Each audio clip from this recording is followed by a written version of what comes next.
What is up, my Shadowverse soldiers, and welcome back to another Shadowverse Evolve video. So in today's video, we're going to be going over the top 4 deck lists that happened to perform very well at the Grand Showdown Los Angeles this past weekend. Beautiful tournament to watch. I'm glad everybody was able to attend. It was some very good competition to watch up there and some great turnarounds for some decks too. But let's go ahead and get into the deck that won first place.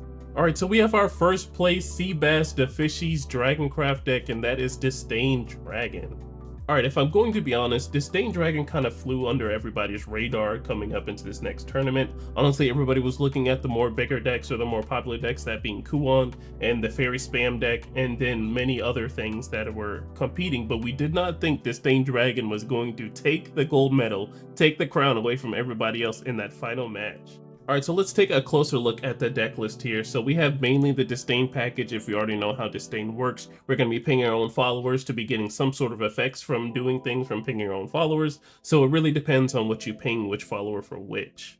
Alrighty, so outside of the Disdain package, we're going to be looking at our first neutral card, and that is Fina Dynamite Daredevil, which is going to help us look for one of our 1-cost followers from the top 5. And one of the new 1-cost followers that we're going to be using from set 6 is the Phylene White Frost Dragon Newt. So this card is going to help us stop our opponent from swinging with stuff that they've already swung with, or if there's a card with ward on the field, we can keep it warded up and then deal with it and stuff like that. But what we're really going to be using it for is for the other fanfare effect, is for the Overflow's active. You can search your deck for a White Frost Whisper, and the White Frost Whisper costs 1 less if you're an Overflow. Of course, you're going to be an Overflow because you're in Dragon, but you can select and engage its enemy follower and destroy it. And if there's a White Phylene Dragon Newt on your field, deal 2 damage to the selected follower's leader. So you're going to be dealing 2 damage, and then you're going to be removing a card for just 1.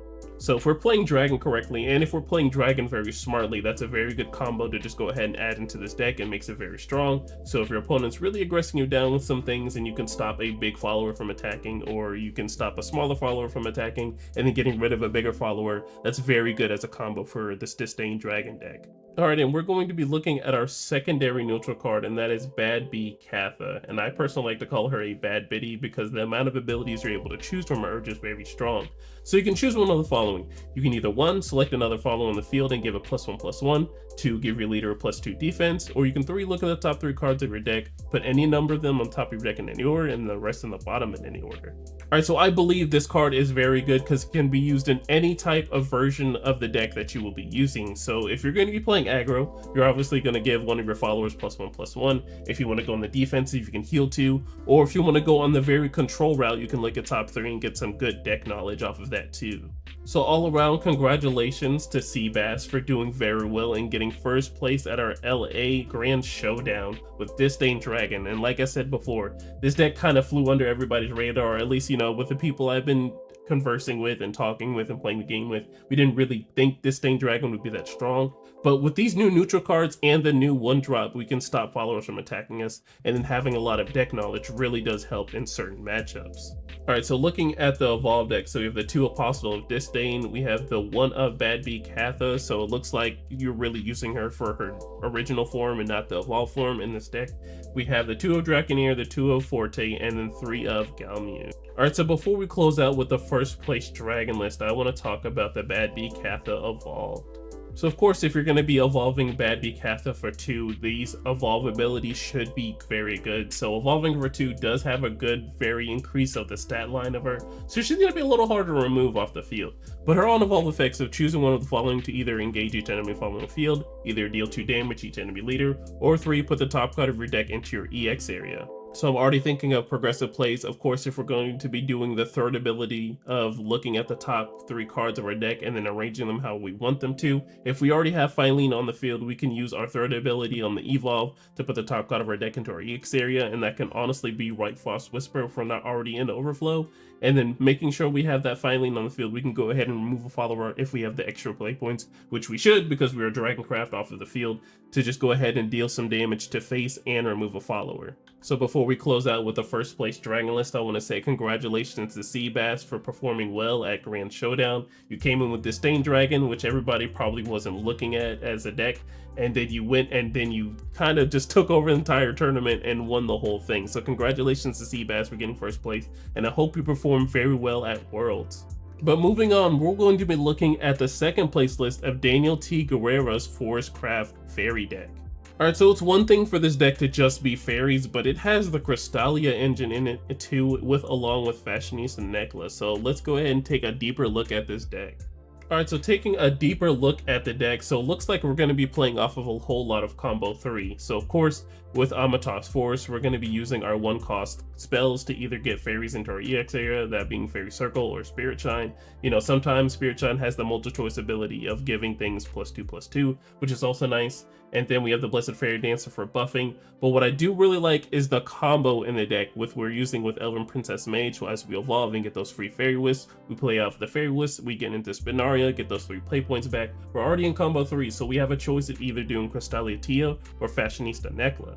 And then of course we have those other supporting cards that are going to be helping with the either Crystalia Lily for removal or even Rhino Roach for removal sometimes too, because that card really does help, especially if we're getting into those combo 3 turns. Our Rhino Roach will be a 4/1, and then we can evolve them for free to either, you know, ping something for 4 or give them Storm if we're going to be doing that. So we really have multiple choice in this deck. And then lastly, we have the Greenbrier Elf. I don't know if you know what this card does, but it's 2 costs. You banish the Tixie token into your EX area, and look at the top 4 cards of your deck, and you reveal a Forestcraft card from among them and add it to your hand. Put the rest of them on your deck in any order. But this is a really card to be using for the ability, because we're not going to use every single pixie in our EX area to attack. It's pretty good in my opinion, just because we're able to look at the top 4 and get a force card, whatever situation that we need for whatever deck we're going up against. Unfortunately, it was up against Disdain Dragon, and I believe personally from the bottom of my heart that Forest really does have a hard time against Dragon. It's just been like that since I've been playing, or at least with the decks that I've been playing against. Every time I played against Forest, I've always struggled with Dragon, so I can understand why Disdain Dragon had a very better matchup against Forest.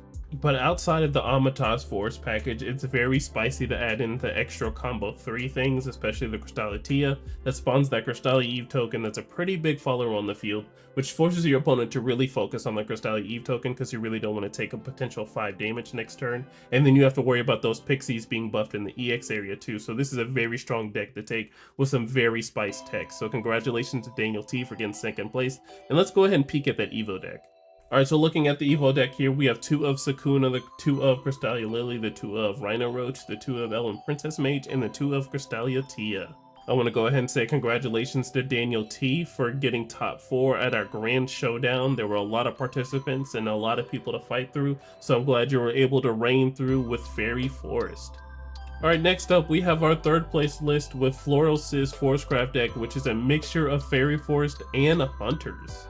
Alright, so there's a lot to unpack here outside of the Fairy Forest package. So we do have the Hunter package as a secondary. I do want to note that I did not say that Nature's Guidance was not in the last list. Nature's Guidance was not in the last list, but it was in this list, along with Mark of the Six, which is going to help us stop taking damage. But let's go ahead and talk about this Hunter package that's in the deck. Alright, so looking at our first Hunter followers, so we have Archer. Of course, we're going to be using Archer to match our opponent's Freak whenever they're trying to aggro us down or trying to put us at a life total that'll be pretty awkward for us because we don't heal at all in this deck. So we have Archer to ping our followers whenever they play, but the next Hunter we want to look at, which is a helpful package, is the Woodland Cleaver. So if this is played from an ability, she has Storm, and of course we're going to be playing this as off of Apostle of Killing because we can go ahead and search our deck for the Woodland Cleaver and then put her into play. She has Storm, she can go ahead and swing, so our opponent has a lot of followers to deal with when we play out these 2 cards. But along with that, since we're not having any combo 3 or any free plays in our deck, we're going to reduce the Spinaria on our deck to 2. We're going to place one of them with the Azudia, of course, that just helps us with removal, and having some very unique removal too, especially if we're having some very tempo plays and we're doing at least something progressive, and just stopping our opponent from having a follower on the field, and they have to spend those extra play points to go ahead and remove that follower that doesn't really do anything since it's an amulet. And then we have one more tech to talk about, and that is the Elf Girl Liza. Alright, and let's talk about the Elf Girl Liza tech. So I saw this card played on Saturday and I did not know what this card did, and then I read it and I was like, oh my gosh, this card is so smart. If your opponent's going to be using abilities to take out your followers and whatnot, well, they're going to be taking 1 less damage, and most of the spells that we're going to be using is going to be like Surefire Bullet, so it's going to deal 3. Well, initially it's going to be dealing 2 now. And if you have an Evolve follower, it's going to be dealing 4. Well, now it's going to be doing the original ability of doing 3. So Elf Girl Liza tech is just very strong in this deck, especially if you're going to be spamming out a whole bunch of followers, that being the fairies, you know, them being buffed up with Blessed Fairy Dancer and Amatoss too. So I think this deck very synergized very well with itself, and I'm glad Florals was able to get 3rd place with it. Alright, so looking at the Evo deck, so we have the 1 Izudia, the 2 of Sakuna, the 1 of Archer, the 3 of Crystallia Lily, the 1 of Woodland Cleaver, and the 2 of Apostle of Unkilling. So I think the 1 of Izudia Evo is just pretty good, especially if you only have the 1 of in deck, just because if your opponent's at 10 or less life, you can go ahead and put them at 4, and then with Amatas's ability, you can go ahead and aggro them down with the rest of your fairies, or whatever storm followers you have on the field that either being played through Woodland Cleaver or stuff like that. But I want to say congratulations, Florals, for getting 3rd place with this very unique Amatas Forest / Hunter list, which I honestly would like to test out in the future. So congratulations for getting 3rd place, and I hope you do well at Worlds. Alright, and next up we have our 1st place Sun's Forestcraft deck, which was straight Amatas Forest. There were some other outliers in there, but they were really towards the fairy plan.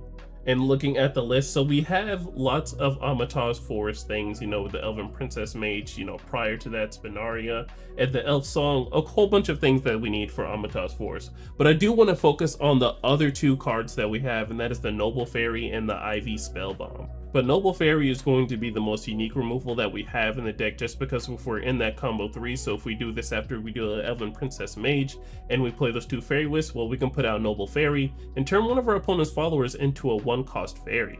And the cool thing about Noble Fairy is she is also a Pixie follower along with Fairy Dragon, so that paired up with Blessed Fairy Dancer is going to buff up our tokens, and buff up our followers like Noble Fairy and Pixie Dragon, so they're a lot bigger when they're swinging, and they also have Ward too. Alright, and then lastly, we have our Ivy Spellbomb, so it's our 3-cost spell that's going to be dealing 5 damage to one of our opponent's followers. So if there's a pesky follower that's dealing a lot of damage to our board or our situation of our game plan, we can go ahead and deal 5 damage to it, and if we pair it up with the 2 Fairy Wisps that we're able to play, we can deal 3 damage to our enemy opponent too, which also helps in the game plan of aggroing them down. So not too much to say about the fairy deck because it is basic Amatas Fairy with the Noble Fairy and Ivy Spellbomb, which is the good tech. But let's go ahead and peek at this Evo deck. Alright, so looking at the Evo deck, so we have the 2 of Sakuna, the 1 of Archer, the 2 of Lily, the 3 of Rhino Roach, and the 2 Elven Princess Mage. So I want to go ahead and say congratulations to Suns for getting 4th place with their Amatas Forest Fairy deck. It was very strong. I think it was on stream too, so it performed very well. So congratulations to Sun for getting 4th place, and I hope you enjoy your prizing. But alrighty guys, that is the end of the video. Thank you so much for watching. It was a very gracious tournament that they hosted on Saturday, and then they had a stream which made it even better, and everybody was able to watch all around the world to see what was going on in our first regional for Shadowverse Evolve for this year. But alrighty guys, make sure you're safe in whatever you do tonight and safe whatever you do for the rest of the year. Make sure to like, comment, and subscribe. I will see you guys in the next one. Bye. Yeah. TRINN. Just to get you away. What I got to do. What I got to do. Just to get you away. What I got to do.